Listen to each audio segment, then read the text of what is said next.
It has everything to do with it. Janet leaned forward, her expression shifting from anger to something that looked almost like concern. My daughter goes to school with Emma Henderson. Do you know what happened to that little girl this week? Karen's throat tightened. I don't see how that's relevant to pool regulations. She got diagnosed with anxiety disorder. 8 years old, Karen.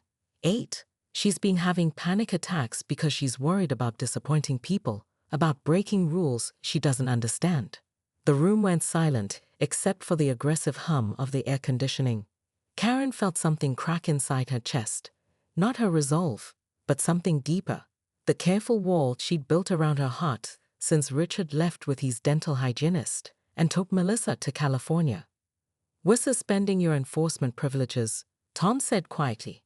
Effective immediately. You can keep your board position, but no more violation reports. No more confrontations. Maybe it's time to remember why you wanted to help this community in the first place. Karen stood up so fast her chair fell backward. You can't do this to me. This neighborhood would fall apart without proper oversight. But even as she said it, she could see through the conference room window to where the Henderson family was walking past, Emma skipping beside Buddy. The little girl was laughing at something her mother said, and the sound drifted through the glass like an accusation. We just did, Tom said. The vote was unanimous. Karen gathered her papers with shaking hands, her carefully constructed world crumbling around her. As she reached the door, Janet's voice stopped her. Karen, the offer for coffee still stands. Anytime. But Karen was already pushing through the door, desperate to escape before anyone could see her crying. Karen sat in her Honda Civic outside the Henderson house for 20 minutes, engine off, air conditioning slowly failing against the August heat. The carefully worded apology she'd rehearsed dissolved on her tongue every time she reached for the door handle. Through the front window, she could see Emma playing with wooden blocks on the living room floor, Buddy sprawled beside her like a furry sentinel. The scene looked so perfectly peaceful that Karen almost drove away twice. But Melissa's latest text message burned in her memory. Mom, please stop leaving voicemails about HOA stuff. I miss talking to you about real things.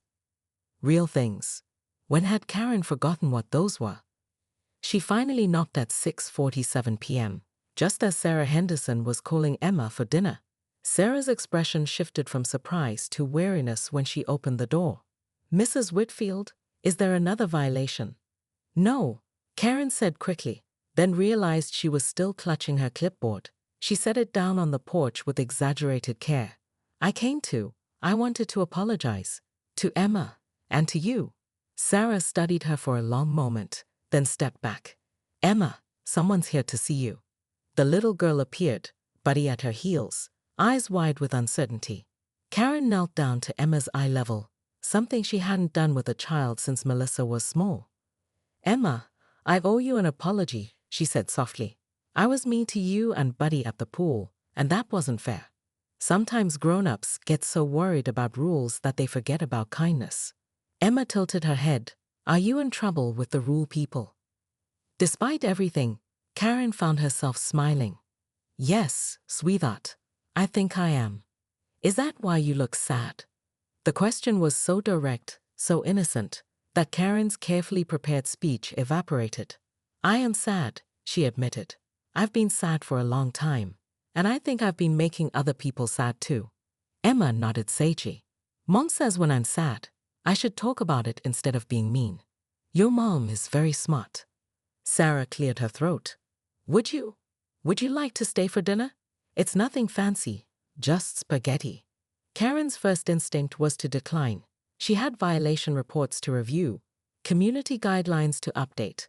But then she looked at Emma's hopeful face, at Buddy's tail wagging tentatively, at the warm light spilling from the Henderson home. I'd like that, she said. But I should warn you, I haven't had dinner with people in a very long time. I might be rusty. That's okay, Emma said, slipping her small hand into Karen's. Buddy was rusty at swimming too, but he learned. As they walked inside, Karen caught her reflection in the hallway mirror. For the first time in months, she didn't look like the neighborhood enforcer. She looked like someone who might remember how to be human. But as they sat down to dinner, Karen's phone buzzed with a text from an unknown number. The board made a mistake suspending you. Some rules are worth fighting for. There are others who agree we should meet. Karen Whitfield's perfectly manicured fingernails dug into her clipboard as she watched the Henderson family's golden retriever shake pool water across the pristine deck tiles. Her eye twitched, a telltale sign that someone was about to experience the full force of Willowbrook Estates' most feared HOA board member. "Excuse me." Her voice cut through the afternoon air like a fire alarm. Section 4.7 of the community bylaws clearly states that pets are prohibited in the pool area. 8-year-old Emma Henderson looked up from where she'd been teaching Buddy to fetch pool toys, her lower lip trembling. The dog, sensing tension, pressed closer to the little girl. But Mrs. Whitfield, Emma's mother Sarah, called out from her lounge chair, "We're not in the pool. We're just..." "Pool area," Karen interrupted, jabbing her pen at the laminated rulebook. "That includes a 15-foot perimeter around the entire structure." She pulled out her measuring tape with the dramatic flair of a prosecutor presenting evidence. "I've documented 17 separate violations this summer alone from your family." The poolside fell silent except for the gentle lapping of chlorinated water. Other residents, who moments before had been enjoying their Saturday afternoon, now watched with the uncomfortable fascination of witnessing a car accident. Karen felt the familiar rush of authority coursing through her veins. This was her domain, her responsibility. Someone had to maintain standards in this neighborhood, even if it made her unpopular, especially if it made her unpopular. "You have 30 seconds to remove that animal, or I'll be filing a formal complaint with the board," she announced, timer app already loaded on her phone. Sarah Henderson stood up, her jaw set in a way that made Karen's stomach flutter with unexpected nervousness. "Karen, that's enough. Emma's had a rough week at school, and we just wanted 25 seconds. The dog isn't bothering anyone. 20 seconds. Rules are rules, Mrs. Henderson." But as Karen watched tears spill down Emma's cheeks, something strange happened. For just a moment, she saw her own daughter Melissa at that age. Before the divorce, before the custody battle, before Melissa stopped returning her calls, the memory hit her like a physical blow, and her finger hesitated over the timer. 15 seconds, she whispered, but the authority had leaked out of her voice. That's when Tom Morrison, the HOA president, appeared poolside with a grim expression and a manila envelope in his hands. Karen's blood chilled. Board meetings weren't scheduled until next Tuesday. "Karen, we need to talk," he said quietly. "Emergency board session. Now." The clipboard slipped from her suddenly numb fingers, rules and regulations scattering across the wet concrete like fallen leaves. The community center conference room smelled like stale coffee and disappointment. Karen sat rigidly in her usual chair, surrounded by the 4 other board members who couldn't quite meet her eyes. The manila envelope Tom had carried now lay open before her like a wound. 47 complaints in the past month, Tom read from the papers. Harassment, excessive enforcement, creating a hostile living environment. His voice trailed off. "Karen, what the hell happened to you?" Karen's hands trembled as she rifled through the complaints. Mrs. Chen from Maple Street had filed a grievance about Karen measuring her garden gnomes with a ruler. The Johnsons claimed she'd followed their teenage son around the neighborhood for 20 minutes, documenting his suspicious loitering near the mailboxes.